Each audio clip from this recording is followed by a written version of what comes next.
প্রিয় শিক্ষার্থী বন্ধুরা, আমি মোহাম্মদ লোকমান চৌধুরী আবারও তোমাদের মধ্যে হাজির হয়েছি নবম দশম শ্রেণীর আলোর প্রতিফলন অধ্যায় থেকে একটি গুরুত্বপূর্ণ টপিকস অর্থাৎ অবতল দর্পণে বিম্ব গঠন।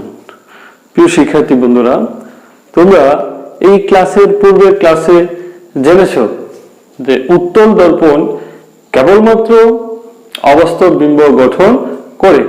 প্রিয় শিক্ষার্থী বন্ধুরা, আজকে আমরা দেখব যে অবতল দর্পণ বাস্তব এবং অবাস্তব দুটি বিম্বই গঠন করে। হোয়াইট বোর্ডের দিকে তাকালে আমরা লক্ষ্য করব যে একটা দর্পণ এখানে আঁকা রয়েছে। তাহলে এটি কি দর্পণ? এটা অবশ্যই অবতল দর্পণ, কারণ এই গোলীয় পৃষ্ঠের কেন্দ্রের যে পৃষ্ঠটা, ওই পৃষ্ঠটা মসৃণ রয়েছে, অর্থাৎ এর বিপরীত পৃষ্ঠটা রয়েছে অমসৃণ। তাহলে ভিতরের পৃষ্ঠে আলোর প্রতিফলন ঘটবে। তাহলে আমরা নির্ণয় বলতে পারি উক্ত দর্পণটি হলো একটি অবতল দর্পণ। তো শিক্ষার্থী বন্ধুরা, মনে করি পি, কিউ এবং আর একটি অবতল দর্পণ।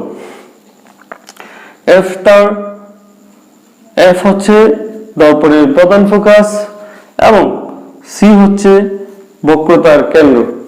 আমরা প্রথমেই দেখব অবতল দর্পণে কিভাবে অবাস্তব বিম্ব গঠন করে। মনে করি প্রধান ফোকাসের সামনে এক্স ওয়াই একটি লক্ষ্যবস্তু। এর এক্স হতে একটি আলোকরশ্মি দর্পণের কিউ বিন্দুতে আপতিত হয়ে প্রধান ফোকাস দিয়ে প্রতিফলিত হয়। প্রিয় শিক্ষার্থী বন্ধুরা, আমরা জানি দর্পণে কেন্দ্র বরাবর যদি কোনো আলোকরশ্মি আপতিত হয় দর্পণের উপর, তাহলে ওই রশ্মিটার গতিপথের কোনো পরিবর্তন ঘটে না, অর্থাৎ যে দিক থেকে আপতিত হয়েছে ঠিক দর্পণে বাধা পেয়ে আবার সেদিকেই প্রতিফলিত হবে। তাহলে আমরা মনে করি দর্পণের কেন্দ্র সি বিন্দু দিয়ে একটি আলোকরশ্মি দর্পণের উপর পি বিন্দুতে আপতিত হয়ে আবার পিসি সরল পথে ফিরে আসে। প্রিয় শিক্ষার্থী বন্ধুরা, আমরা যদি রশ্মি দুটিকে পিছনের দিকে বর্ধিত করি, তাহলে রেখা দুটি পরস্পরকে এক্স প্রাইম বিন্দুতে ছেদ করে। তাহলে এক্স প্রাইম হতে প্রধান অক্ষের উপর ওয়াই প্রাইম লম্ব হচ্ছে এক্স ওয়াই এর প্রতিবিম্ব। তাহলে প্রিয় শিক্ষার্থী বন্ধুরা, এক্স ওয়াই এর প্রতিবিম্ব হচ্ছে এক্স প্রাইম ওয়াই প্রাইম।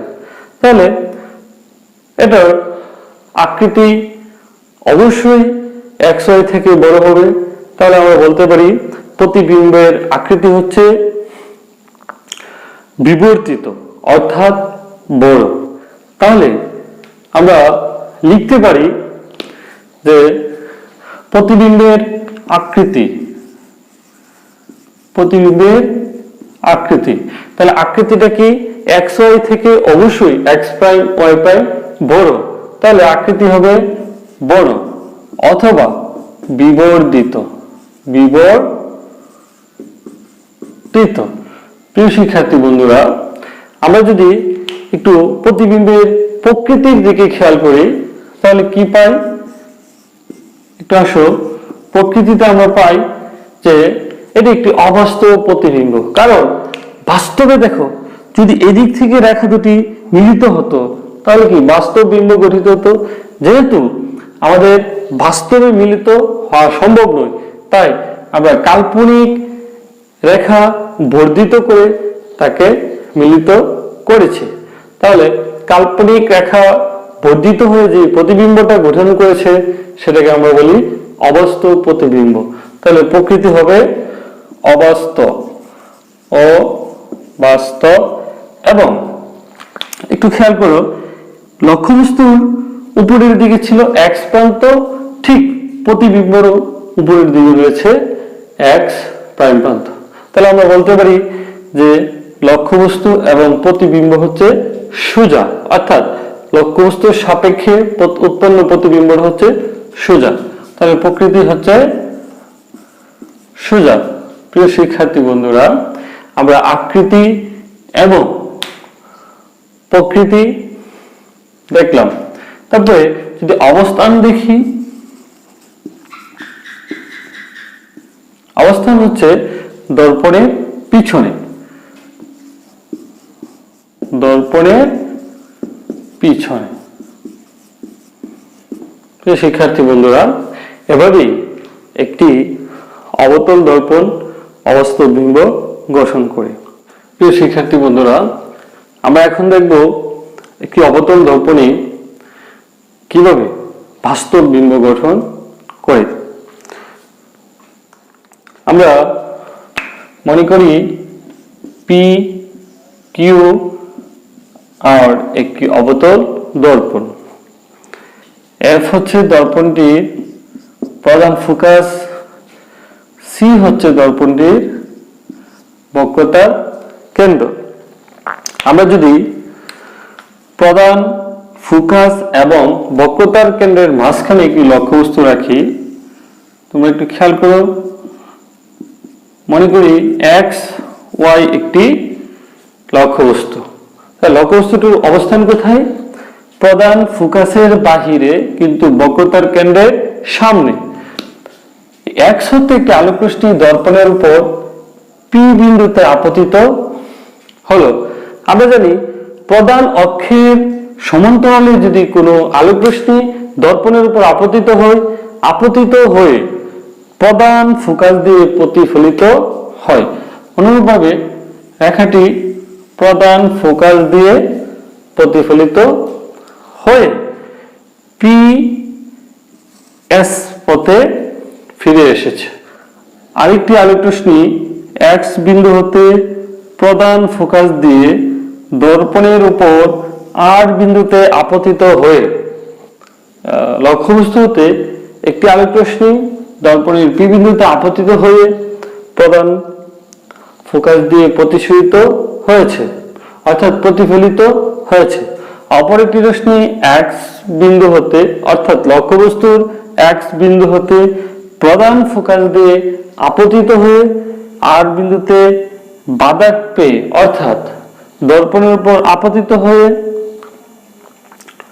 আর টি পথে প্রতিফলিত হয়েছে।